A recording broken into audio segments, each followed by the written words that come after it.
Fyrstu rafverðina voru þannig að Jóhannes Sturluson var með okkur og hann byrjaði að veiða nokkrar bleikjur og þá komst að þetta bara staðbundin bleikja sem búið að vera í áranna rás og það var ekki fyrir en í 10. skipti þá fóru laxarnir að birtast hjá honum og þá vorum við kátir. Það var stórkostlegt.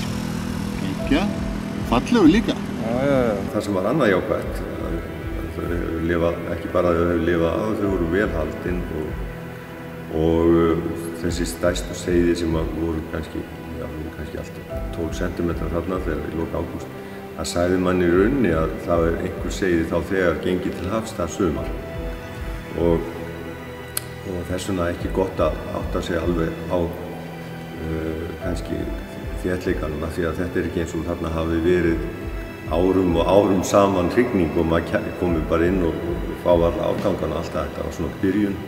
Það frekar að þetta eru þannig seiði að frekar að þurfi aðeins að fara með hjólaskóflunni úti og grafa smá rási svo seiðin komist fyrir.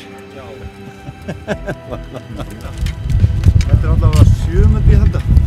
7? Á korteri? Já, maður er fann að eldast. Þetta hefði nú átt að vera á mínútu. Já, stórkostlega fréttir. Hins vegar eftir því sem að skilyrði eru betri, þarf að segja allt fyrir saman og mjög gott fæðuframboð, að þá minnka óðulinn, þarf að segja fiskurinn eða seiðin, þau mynda með sér óðul og þörfin á því að helga sitt óðal minnkar eftir því sem að fæðuframboð og skilyrði eru betri. Þannig að við getum sagt að við bestu skilyrði þá einfaldlega rúmast fleiri seiði á hvern fermetra.